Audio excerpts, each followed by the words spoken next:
Welcome to the next episode of the Fantasy Pints Podcast as we crawl out of the slumber that was England's exit from the Euros. Let's not address it any further than that. Let's swiftly put that to one side.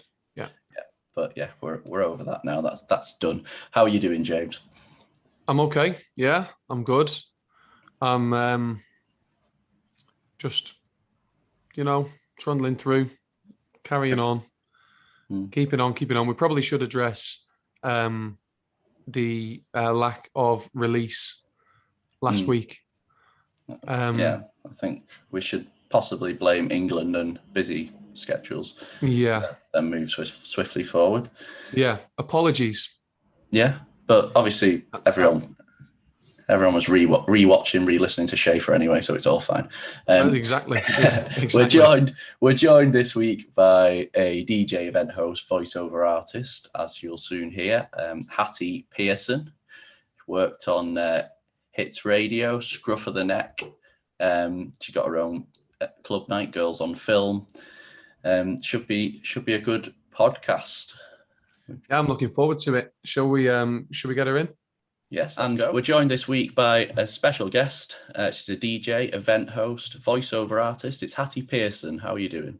Hello. Yeah, I'm very well, thank you. Cheers for having me. No Thanks worries. for joining us, Hattie. It's a pleasure. No worries. We were just briefly discussing your radio. You were telling us because obviously we're both on camera. You're not. We're afraid this week. So no video this week, but. It's only because I've been for a big bike ride, just got out of the shower and put my hair up. I mean, I get up at 2:30 every morning for my radio show, right? So it gets to this point in the day and I'm ready for a nap. So I deem myself unpresentable past at any point in the day really, unless I'm hosting an event. No, it's perfectly acceptable. I think you're saying you wake up by 2:30. I think I'm just about falling asleep after watching The Office on Netflix at about 2:30. Yeah, I'm like the other end of most people's day, but I quite like it. There's a funny thing about being up at that time of the day, and especially with that audience, you can feel like you're in a bit of a club, and I love the fact that my day's done. Then I can go to the gym. I kind of feel like I seized the day, and then I can, if I don't do anything else for the rest of the day, I'm cool with it because I've already been to work and earned my wages. Do you know what I mean? By 6 a.m. So it's like tick. Yeah. Then you're all What does bedtime look like for someone who gets up at 2:30? Well, it's usually I try to be in bed about 7ish, which is completely unrealistic, especially in the summer months when it's nice and especially kind of coming out of lockdown and stuff. I don't want to be I mean at that time you can't go and sit in the pub garden until God knows what hours, obviously, because it's just going to be incredibly difficult to get to work the next morning. But yeah, I usually have a nap in the afternoon, like in the morning or the afternoon, depending on kind of what else I've got on, an hour or 2 hours, because generally I only get 5-6 hours sleep a night, which for me is not enough. I could quite happily have 9 hours a night if I had a normal job at a normal time. Yeah, and obviously the job we're speaking of is with Hits Radio. So how did you first get into radio? So it's actually through student radio. I went to the University of Manchester. I graduated, it'll be 10 years ago next year. That makes me feel so old.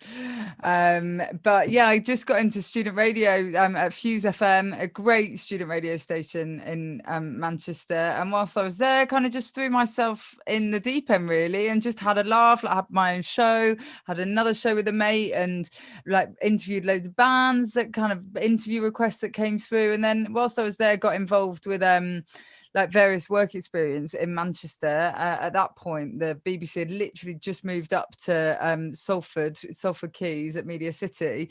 So it was kind of a conscious decision to move up to Manchester because I'm from Newbury, down south. And so yeah, then got work experience at XFM. I know you've previously spoken to Jim Salverson on the podcast, and I worked with him. Like he was like my mentor really when he was on the XFM breakfast show in Manchester.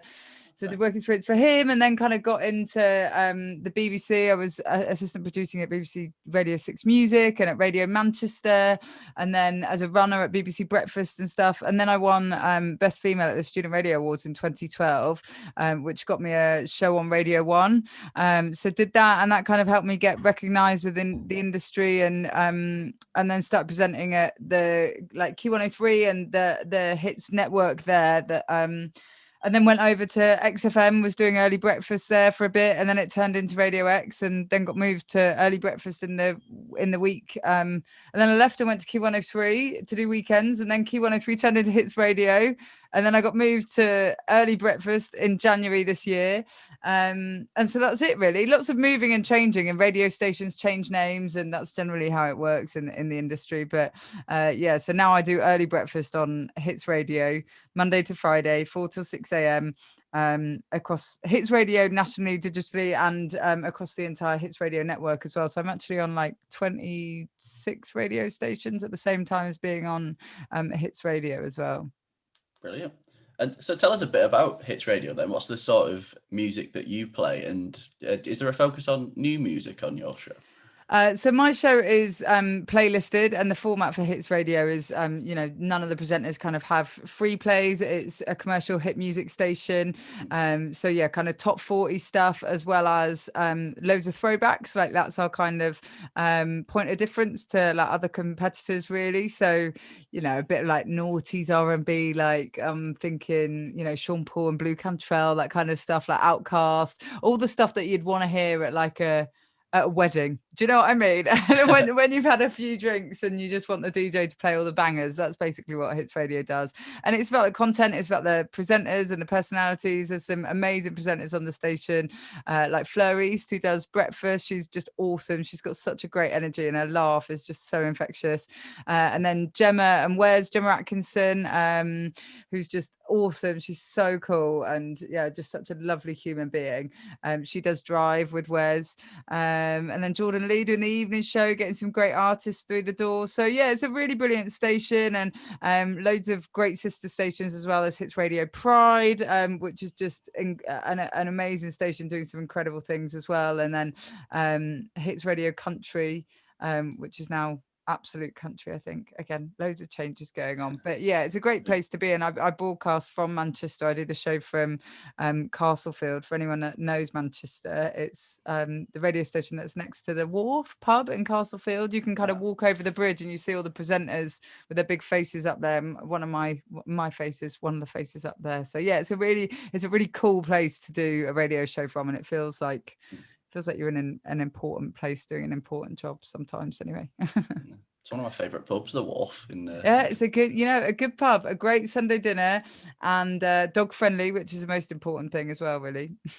Yeah, of course. And the reason I mentioned new music is because what I'd seen online is you were adding tracks to the Co-op playlist. Is that correct?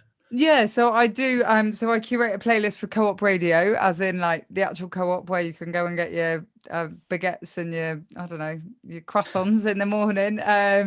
And yeah, so I'd curate a new music playlist from them and do a new music show on Co-op Radio, which goes out. Obviously, I don't do that live. I don't sit, down aisle 23 or whatever and behind the baked beans or like in the stockroom or anything like that. So yeah, it's a pre-recorded show that I do for the guys there. And that goes out in over 4,000 Co-op stores every week. And the audience for that is at 18 million listeners. So it's really cool. And I love, new music has always been something that has been a part of like my career and stuff. So I love the fact that I'm able to still have my hand in that, even though my day job on Hits Radio isn't so much about the new music and breaking new bands, but the Co-op edit is. And then, yeah, I do the Spotify playlist is basically the track list of the tunes that I play on the show, which goes out in store. Yeah, good stuff. And you mentioned earlier, obviously, Jim Salverson, who you knew, who we had on the pod. We also had Jack Wood, who I believe you've been working with for something with Scruff of the Neck. So how did that come about? So I know Jack because Jack actually used to present on Key 103 when I was also on Key 103, and then I left. He left Key 103 to go to Radio X where I used to be. So we kind of like crossed, we didn't steal each other's jobs, but it kind of worked out a bit like that. And now actually Jack and I are on air at the same time. He's on Radio X and I'm on Hits Radio, but I think his show is a bit longer than mine. But yeah, so we started doing some bits at Scruff of the Neck, which is an independent label in Manchester, doing some really cool stuff with a brilliant roster of bands. And yeah, the Scruff of the Neck have been hosting live Twitch streams since the start of the year. It's a really an awesome partnership that they kind of bagged, you know, in lockdown when bands haven't been able to be playing live. You know, there's this amazing platform for these bands to go to Scruff of the Neck headquarters, which is in the Northern Quarter, just opposite Yard and Coop on Edge Street. Yeah, it's Edge Street. And the bands basically turn up, do a live set, get interviewed by either Jack or myself. And Jack and I did it was a couple of weekends ago now. Yeah, it was like a whole weekender. There were like 20 bands across the whole weekend. It was bonkers, but we had a lot of fun. So yeah, that's actually the Twitch Scruff of the Neck TV partnership is going to continue for the rest of the year, I think. So still that opportunity for you know, new bands to be broken, and some of the like viewing figures for that is just off the chart. Like, you know, there could be 20,000 people watching, and these are bands that, you know, have only played, some of them have only played capacity venues of like 500 people or whatever, and it's a very different thing, you know. It's a bit like radio in that sense versus hosting an event, you know. Like if I can host an awards ceremony and there might be 1,000 people in the room, but when I'm on the radio you kind of feel like you're not speaking to anyone, so you don't get as nervous. And I think it's like the opposite for the bands, you know, when they're so used to seeing the whites of people's eyes, standing in front of an audience and kind of getting that energy, that rapport from them and kind of feeding back from them, that when they're doing a live stream they just stood there in front of the camera like, are we doing this? Is this like, how do we feel about this? So yeah, I think it's weird for the bands, but it's you know, at least it's doing something, getting them out of the house whilst you know, the industry and the events, hospitality and everything is still really struggling. Yeah, it has been really well received, hasn't it? Sorry, I can't talk.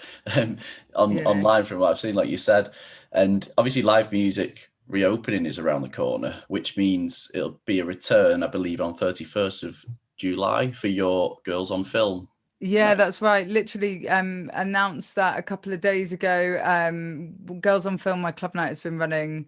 Well, yeah, it'd be 10 years next year because it's the same amount of time that I graduated, which again is just bonkers to think that Girls on Film is 10 years old almost. But yeah, we were meant to have it on 26th of June, and then obviously lockdown got extended, so that got pushed back, and it's just kind of been one thing after another. I mean, and now, you know, there's talk of the vaccine kind of passport things, and there's so many complexities. And I think, you know, the music industry and has just been absolutely battered, as have so many others, you know, the arts. And yeah, it's just been so tough. And I think putting on gigs, promoters, you know, bands themselves, artist managers, everyone working within the music industry, you know, DJs, and anyone on the sound engineers, everyone has just had such a rough time of it. And it's really exciting that things are going to be back opening again, and hopefully bums on seats, people through the door and stuff. But you know, I read something on Music Week actually earlier that said it's going to take 3 to 5 years for most of the grassroots venues to actually bounce back from the pandemic, which, you know, we've seen it with pub closures and stuff. Like lots of these venues are independent venues that just aren't going to be able to bounce back. And I know that the Music Venues Trust are putting on a run of shows in September with some great acts like Rag and Bone Man and Anne-Marie and various other people to kind of highlight it and again get people through the door. But it's gonna be a struggle, and it's the long game, you know. Even if people even if the first few events in the summer sell out, it's about the consistency and ensuring that, these venues were struggling before the pandemic, lots of them were at risk before. So it's going to be a really testing time, but I just hope that punters are as more supportive than ever before, really, because that's what we need. Yeah, I think that's the thing, isn't it? It needs a big bounce back as soon as things reopen. Yeah, exactly. So we'll touch on something outside of music before we go on to the theme of the podcast, because I believe you've got a travel podcast. Is that correct? So I did.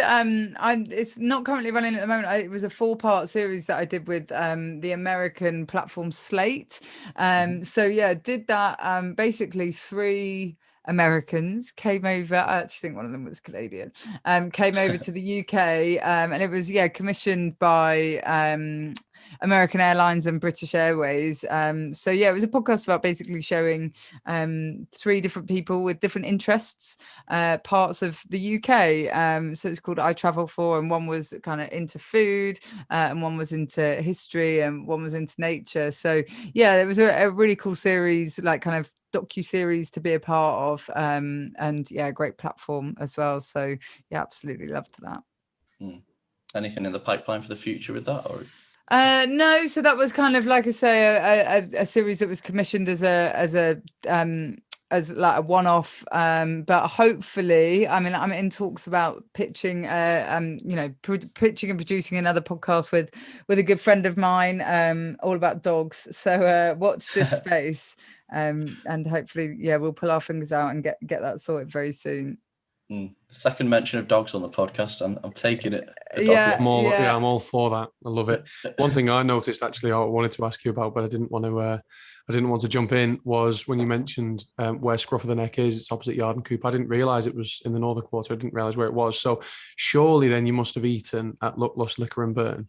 Yeah, I have. I mean, Unreal. I'm vegetarian, so that strip isn't brilliant for veggie stuff, to be honest, when you've got Yard and Coop opposite. But it's the Northern Quarter. There's so many hipster places that you can go to get your vegan food. I'm yet to try out. There's a new vegan menu at Alvarium, I think it's called, which used to be the little cafe. It's like a cafe bar type thing. Yeah, and I can't remember what it used to be called. But anyway, that's on my list. Next time I'm in town, I'm going to go there because the food looks absolutely banging. Yeah, it's really good. Bunderbust is probably the best vegan. Oh, yeah, place. Bunderbust is excellent as well. So good. You're making me hungry. If not, had my lunch. No, I've not had my lunch either. So we'll move swiftly on then to the theme of the podcast. Sorry for bringing that up.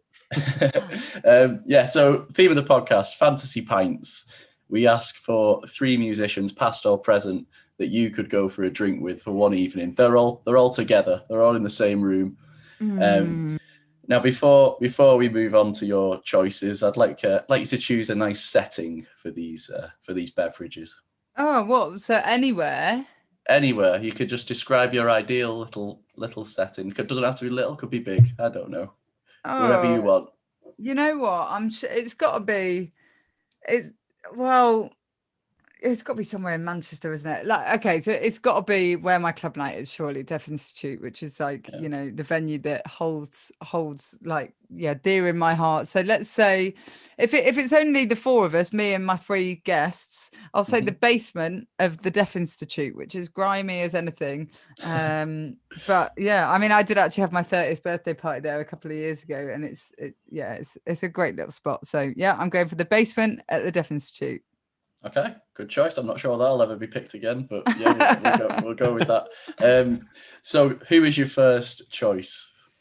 Who do I tell you first? Okay, I'm going to say Guy Garvey. Guy Garvey is my number one. Have people said him before? I'm sure people have said him before. No, never had him. Okay. Never had him. I have been told before that a lot of people have just seen him around Northern Quarter, just like. See him all the time. I'm surprised Jack didn't say Guy Garvey, because he's got Guy Garvey's handwriting tattooed on him. Jack Wood. I'm surprised. There you go. Who did Jack say? He didn't even get an honourable mention from Jack. So. Right. Well, I remember Jack talked about Damon Albarn, didn't he? Oh yeah, that's a good one. He picked Mr. E, didn't he? From Mr. E, Damon Albarn, and somebody else.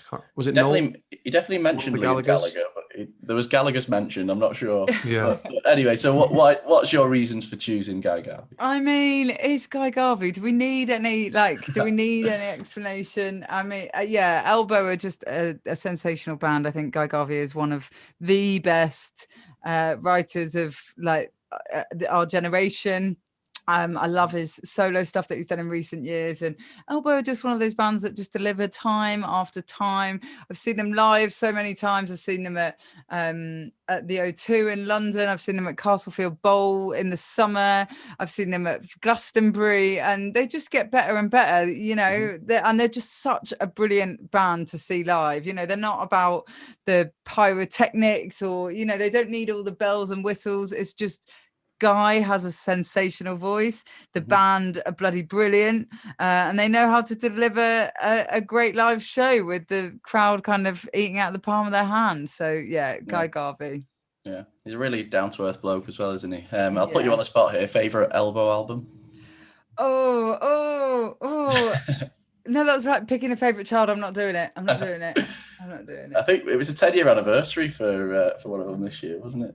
I know, it's mad to think. It is mad to think, really. I buy every time they release a new album, I buy my mum the CD of the Elbow of version of it so she can listen to it in the car, because she's also a big Elbow fan. So I get it on vinyl, and then I get my mum the CD version.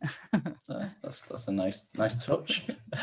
So who is joining yourself and Guy Garvey in the basement of Deaf Institute? Oh, I love her, and I wish she could be my best friend. It's got to be Lily Allen.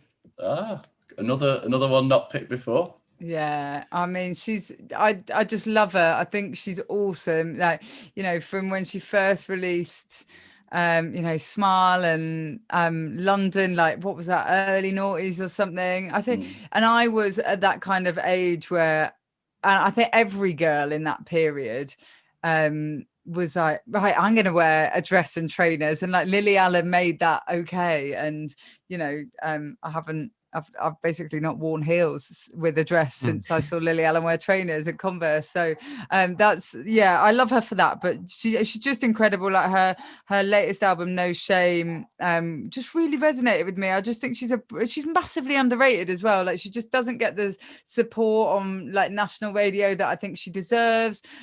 She's an incredible artist live as well. And her personal journey is really commendable. I read her book in lockdown last year, and I've got a lot of time for her. She's had a real rough time of it. The paparazzi are horrendous to her and have been in the past, and she's not had an easy ride of it, but she's come through it the other side, and yeah, I find her really inspiring.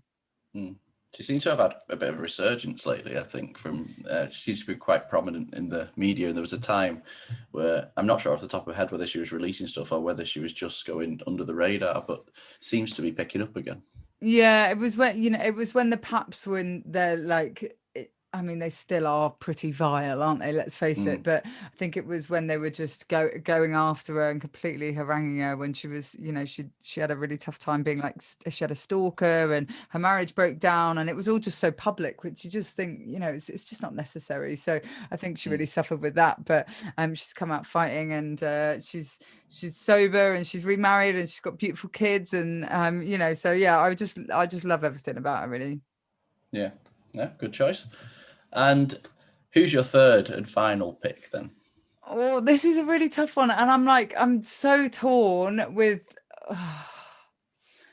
Can I have somebody turn up for like half a pint and then leave, and then somebody turn up for the other half a pint? We've had caveats before. We've never had that kind of caveat. I don't know. Listen. These are your fancy pints. Okay. I think you can choose the half a pint rule. I'll let you off for this podcast. And I don't know whether to. Can they be dead or alive? Or they have to be alive. Yeah. No. Can be past or present. See. Okay, I'm going to tell you who's sitting there in the waiting room in the queue for the Deaf Institute, ready to come down the stairs, and I'm like, am I going to let you in? It's like 1 in, 1 out. So Madonna is up there. So Madonna's the honourable mention, then, you would say. Yeah, I mean, it would be great to have a drink with Madonna. I think it would be quite a bizarre conversation. I'm not sure how that would go. Khalees, who I would absolutely love to have a drink with, and an artist called Lucy Rose, who you may or may not know, who I'm completely besotted by. I have a massive girl crush on her. But I think I'm going to go with Khalees. Okay. Yeah. So milkshake on the table ready. Yeah, I mean, we could have a milkshake, and you know what? She's actually like retrained as like a chef. She's got a fascinating story, and yeah, she's like a really amazing chef, and that's like how she's been spending her time during lockdown over the last year or something. So, you know, she'll be able to bring some like cracking food as well, and yeah, I mean, she's Khalees. What else do I need to say, right? Yeah, I remember we were at a Why Not Festival waiting, and she never ended up playing, and it was like we'd built ourselves up for this big Khalees set over the weekend, and then it just never happened. So I feel like, you know what? I've never seen her live. I don't know how that's happened. Oh no, I'll tell you who I forgot. Oh no, can I change my mind?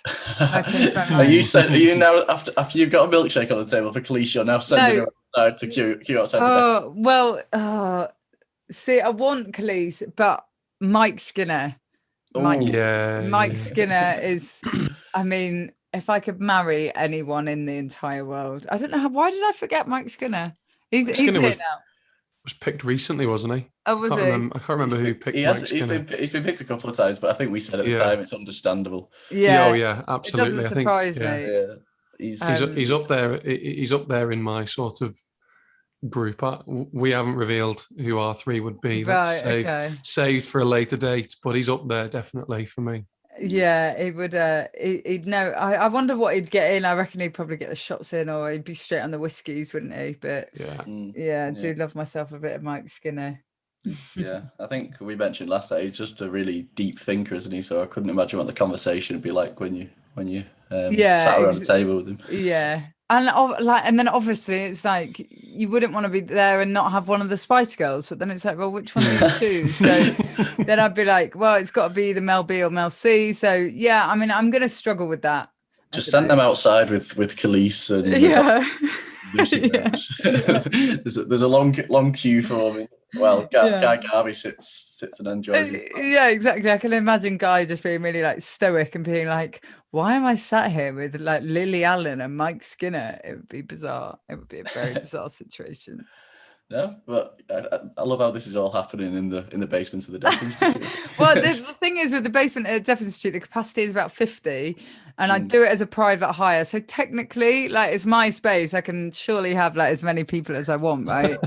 Yeah, they can come and join you afterwards. You can all just flock in. Yeah, exactly. But good choices. So, what does 2021, the rest of 2021, have in store? We obviously got Girls on Film, you mentioned. Are we looking past that? Anything for later on in the year? So hopefully Girls on Film will continue to be monthly at the Deaf Institute. I mean, that's what was happening before the pandemic, and we can only hope that that kind of continues. I was going to be DJing Kendall Calling actually the same weekend of Girls on Film, but it got cancelled, so that's no longer happening. There is another festival. Oh no, I'm going to a festival next weekend on a personal. I'm not working any other festivals. I will actually be going to Creamfields, which I never thought I would say. I know it's on a personal level, it's not a festival that I would necessarily choose to go to, but I'm going to be interviewing some bands for Co-op Radio. So I'll be working at Creamfields, and then a few events. You know, I think once lockdown's kind of lifted and people have got the green light, and you know, still that there's going to be a little caution and stuff, but events will start getting booked up, and there's a few DJ sets. I'm doing Freedom Day. I don't know when this podcast is going out, so you might have to edit this out, but I'm doing Freedom Day at Albert Schloss, and I've got a DJ set at Blues Kitchen lined up, and various other bits and bobs. So yeah, just kind of keeping busy as and when, really, and just trying to have as much fun and not catch COVID, basically. Yeah. Well, we're scheduled for release on the 22nd of July, next Thursday. So okay, cool. I believe all of it's relevant. Next Thursday, interestingly, is actually 2 days before my wedding. So going back right to the beginning where you were talking about hits radio and the playlists, you mentioned you like to put a lot of throwbacks in there that are great at a wedding. So do you need some help with the wedding playlist? Please give me 5 tunes. Okay, so there's got to be. I'll end up giving you 10 if yeah. Like literally, I'm like all or nothing. I mean, you got to have some Outcast in there, so probably hey ya. Whenever you say that, it just sounds really like you just sound weird, don't you? Hey ya. What else? There's got to be some Prince in there, so it's up to you. But it's wedding, so maybe Kiss. That would be appropriate. Yeah. And then. Yeah, maybe. I mean, that's 80s as well. You probably want something 70s, a bit funky, soul-y, like Earth, Wind and Fire, September, maybe. Nice. Yeah. And then you want like something 90s, maybe a bit of like Bobby Brown or Mark Morrison, Return of the Mac or something like that. That's got to be in there. And then something for the girls. There's got to be a Spice Girls tune in there. I'd probably go with Spice Up Your Life or Stop. How many tunes are we on now?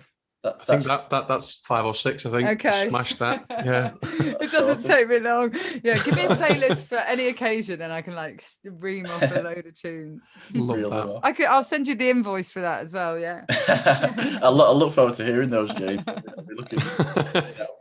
I'll make sure they're added in. I'm absolutely not in charge of the playlist, but I'll pass those recommendations on. You've just got six songs to hand over. But no, thanks very much for coming on, Hattie. It's been brilliant. And thank you for having me. I think fingers crossed everything runs smoothly now for live music going forward, and the Girls on Film Night can carry on. And like you said, none of us catch COVID. That's exactly. That's the main thing. Fingers crossed. And cheers for having me, guys. It's been awesome. Thanks so much, Hattie. It's been a pleasure. Hope the wedding goes well. Have the best day of your life.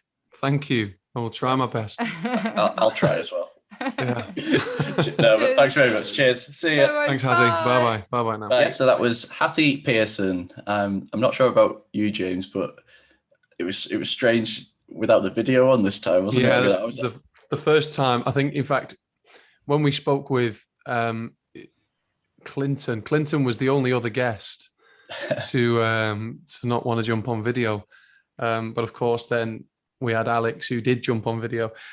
It's not a problem, to be fair. We probably should brief the guests, Sean, fingers pointed, that there is a video version of the podcast that is released, but it's not a problem. So I'll take full responsibility for that. I just found it funny the way I was looking at the sort of Hattie Pearson vid, like, because obviously that's all we could see in a video. And I was just like nodding along as if I could see it. Am I going mad?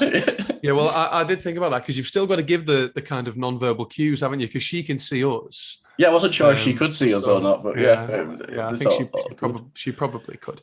But yeah, it was really good. It was great to have her on. I mentioned to Sean earlier, in certain angles, because of the blur in the t-shirt I've got on, I'm looking particularly slim today. That is not the result of a radical pre-wedding diet. It is the result of the blur cutting out my part of my t-shirt. Yeah, slender man. Just before we log off of this, I think one thing I did enjoy from that is more links between the Fantasy Pints podcast people, because obviously earlier we had Ben Osborne, who attended a Clinton Baptiste show, and then now we've got the links with Jim Salverson, Jack Wood, and Hattie Pearson, Hattie brings them together. Yeah, I like the melting pot. But so we will hopefully be back next week, depending on schedule. But as we trundle along to the end of season 1. Yeah. And as always, thank you so much for listening. Find us, Sean, on Twitter, where? Northern Chorus _ Instagram, Northern Chorus. Facebook, Northern Chorus UK. And the website URL is northernchorus.co.uk. Lovely. See you next week. Goodbye.